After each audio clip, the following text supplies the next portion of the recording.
বাংলার আবাস যোজনার বাড়ি আপনি কিভাবে তৈরি করবেন, অর্থাৎ সরকারের তরফ থেকে যে 1,20,000 টাকা দেওয়া হচ্ছে সেই টাকার মধ্যে আপনি বাড়ি তৈরি কিভাবে কমপ্লিট করতে পারবেন। তো বন্ধুরা, সরকারের তরফ থেকে একটা লিস্ট প্রকাশ করা হয়েছে যেখানে কত পরিমাণে ইট, বালি, সিমেন্ট লাগবে এবং কত টাকা লাগবে সেই সংক্রান্ত লিস্ট কিন্তু প্রকাশ করা হয়েছে। এই লিস্ট অনুযায়ী যদি আপনি করেন তাহলে কিন্তু আপনি 1,20,000 টাকার ভিতরে বাংলার আবাস যোজনার বাড়ি তৈরি করতে পারবেন এবং প্রথম কিস্তির যে 60,000 টাকা ইতিমধ্যেই সবার অ্যাকাউন্টে দেওয়া শুরু হয়ে গেছে।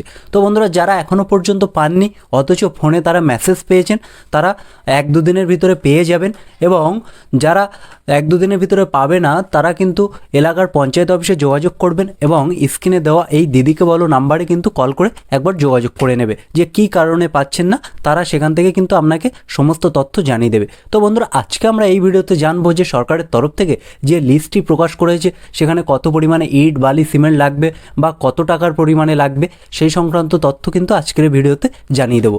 ভিডিওটি না কেটে শেষ পর্যন্ত দেখতে থাকুন। সেই সঙ্গে বলে রাখি, ভিডিওটি যদি ভালো লাগে অবশ্যই লাইক করে দেবেন আর আপনি যদি এই চ্যানেলে নতুন হয়ে থাকেন চ্যানেলটি অবশ্যই সাবস্ক্রাইব করে দেবেন। এখন বন্ধুরা, বাংলার বাড়ি প্রকল্পে যে 1,20,000 টাকা দেওয়া হচ্ছে সেই টাকার ভিতরে আপনি কিভাবে বাড়ি করবেন, কত পরিমাণে ইট, বালি, সিমেন্ট কিনবেন, কত টাকা করে লাগবে, টোটাল 1,20,000 টাকার ভিতরে আপনার বাড়ি কমপ্লিট হয়ে যাবে সেই সমস্ত লিস্ট কিন্তু সরকারের তরফ থেকে এখানে প্রকাশ করা হয়েছে। দেখুন, এখানে সবার প্রথমে লেখা আছে বাংলার বাড়ি, schedule for probable item work, model estimate for construction of rural housing under বাংলার বাড়ি গ্রামীণ প্রকল্প। তো দেখুন, এখানে সবার প্রথমে যেটা দেওয়া আছে সিরিয়াল নাম্বার এখানে দেওয়া আছে, তারপরে আইটেম ডিসক্রিপশান অর্থাৎ কোন জিনিস কিনছেন সেই জিনিসের বিবরণ, তারপর কোয়ান্টিটি কত পরিমাণে কিনছেন, ইউনিট তার পরিমাণ এবং তারপরে এখানে এস্টিমেট রেট অর্থাৎ কত পরিমাণে এক বস্তায় কত টাকা লাগবে, এক বস্তা সিমেন্ট কিনতে কত টাকা লাগবে এবং টোটাল অ্যামাউন্ট আপনার কত টাকা খরচ হচ্ছে। তো দেখুন, তারপরে এখানে সবার প্রথমে যে অপশানটা দেওয়া হয়েছে দেখুন এখানে কি বলা হয়েছে। সবার প্রথমে earth work in excavation of foundation অর্থাৎ আপনার বাড়ি তৈরির যে ভিতটা সেটা কিভাবে তৈরি করবেন। দেখুন, depth of excavation not exceeding 1500 mm।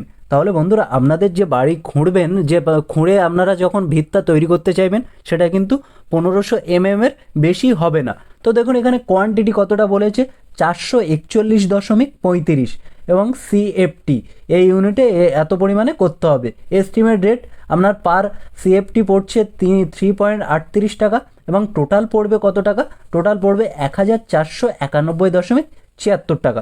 দেখুন, তারপরে কি বলা হয়েছে ফাইন স্যান্ড অর্থাৎ আপনার বালি কতটা পরিমাণে পড়বে। দেখুন, এখানে বলা হয়েছে 98 কোয়ান্টিটি অর্থাৎ 98 সিএফটি বালি আপনাকে কিনতে হবে এবং আপনার পার বস্তা বা পার সিএফটি আপনার কত টাকা করে পড়বে 21.41 টাকা করে পড়বে। টোটাল আপনার কত টাকা খরচ হচ্ছে, টোটাল আপনার খরচ হচ্ছে 2,098 টাকা কিন্তু আপনার টোটাল এখানে খরচ হবে। তারপরে দেখুন 3 নম্বরে বলা হয়েছে সিমেন্ট আপনার কত পরিমাণে লাগবে। 19 বস্তা সিমেন্টে কিন্তু আপনার বাড়ি হয়ে যাবে। তো 19 বস্তা সিমেন্টে আপনার বস্তা প্রতি কত টাকা করে লাগবে, 300 টাকা বস্তা সরকারের তরফ থেকে বলা হয়েছে। তাহলে আপনার টোটাল কত টাকা খরচ হচ্ছে 5,700 টাকা করে কিন্তু আপনাদের টোটাল এখানে খরচ হয়ে যাবে।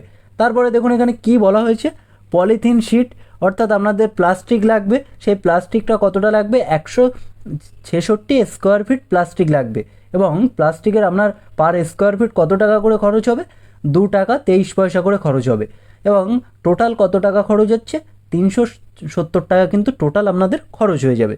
এবং স্টোন অর্থাৎ আপনাদের গিট্টি বা পাথর কত পরিমাণে লাগবে এখানে বলা হয়েছে 105 সিএফটি পাথরে কিন্তু আপনাদের বাড়ি হয়ে যাবে এবং টোটাল এর যে রেটটা কত বলেছে পার সিএফটি এখানে দেখুন 60 টাকা করে বলেছে। টোটাল আপনার খরচ হবে 6,300 টাকা।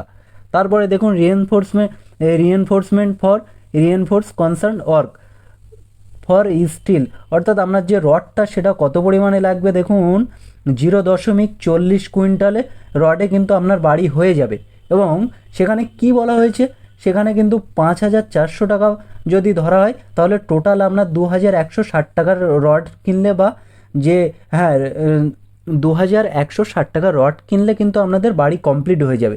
তারপরে দেখুন এখানে তার কি পরিমাণে বলা হয়েছে 7 নম্বর পয়েন্টে কি বলা হয়েছে shuttering and centering necessary stages 4M 25mm to 30mm shuttering without staging foundation অর্থাৎ সেখানে আপনাদের কত টাকা খরচ হবে 53.50 যদি স্কোয়ার ফিট ধরা হয় তাহলে পার স্কোয়ার ফিট 19.4 পয়সা 19.4 টাকা আপনাদের পড়লে 1018 টাকাতে আপনাদের কমপ্লিট হয়ে যাবে। এবং তারপরে দেখুন এখানে এমএস অর ডব্লিউআই ও অর্নামেন্টাল গ্রিল, অর্থাৎ আপনারা বাড়িতে যে গ্রিলটা দেবেন সেই গ্রিলে আপনাদের কত টাকা খরচ হবে বা কত পরিমাণে লাগবে এখানে বলা হয়েছে 0.20 কুইন্টাল লাগবে। এবং পার কুইন্টাল যদি 8,500 টাকা করে ধরা হয় তাহলে আপনাদের 1700 টাকায় কিন্তু আপনাদের গ্রিলের কাজ কমপ্লিট হয়ে যাবে। তারপরে দেখুন এখানে আরও কি কি বলা হয়েছে, আপনার কত পরিমাণে দরজা লাগবে, দরজার পরিমাণে দেখুন 2টি দরজায় কিন্তু আপনাদের হয়ে যাবে। এবং রোপ অর্থাৎ দরজার প্যানেল বা আপনার যে সিলিংয়ের কত পরিমাণে শেড লাগবে, অ্যাসবেস্টাস বা টিন কত পরিমাণে লাগবে সেটাও কিন্তু বলা হয়েছে। এখানে 22 পিস বা 3 পিস এখানে কত টাকা করে দেওয়া আছে, 450 টাকা করে লাগলে আপনার 9,900 টাকা এবং 9,900 টাকা, তার সাথে 448 টাকা দিলে কিন্তু আপনারা বাড়ির সিলিং যে অ্যাসবেস্টাস বা টিন দিয়ে কিন্তু আপনারা বাড়ির সিলিংটা করে নিতে পারবেন। তো বন্ধুরা লেবার চার্জ এখানে কত টাকা দিয়েছে দেখুন, 20টা লেবার চার্জ কিন্তু ধরেছে। দেখুন বন্ধুরা এখানে 20টা লেবার চার্জ কিন্তু মাত্র ধরেছে এবং লেবারদের কত টাকা করে বলা হয়েছে, 245 টাকা করে বলা হয়েছে। এবং টোটাল হিসাবটা এখানে দেখিয়ে দিয়েছে, টোটাল হিসাবটা কিন্তু দেখুন ডান সাইডে 1,20,000 টাকা কিন্তু টোটাল হিসাব কিন্তু দেখিয়ে দিয়েছে। তো এই টাকার ভিতরে আপনারা এইভাবে কিন্তু বাড়ি করে নিতে পারবেন। তো বন্ধুরা বর্তমানে জানা নেই যে এত কম টাকায় অর্থাৎ 245 টাকায় কোনো লেবারের চার্জ আছে বা কোনো রাজমিস্ত্রির চার্জ আছে। তো আপনাদের এলাকায় কত পরিমাণে লেবার চার্জ আছে আপনারা কমেন্ট করে জানাবেন। আর এই টাকার ভিতর যদি বাড়ি কমপ্লিট হয় বা করতে পারেন সেটাও কিন্তু আপনারা অবশ্যই কমেন্ট করে জানাবেন এই ভিডিওতে। ভিডিওটি যদি ভালো লাগে অবশ্যই লাইক করে দেবেন। আর আপনারা যদি এই চ্যানেলে নতুন হয়ে থাকেন চ্যানেলটি অবশ্যই সাবস্ক্রাইব করে দেবেন। ধন্যবাদ।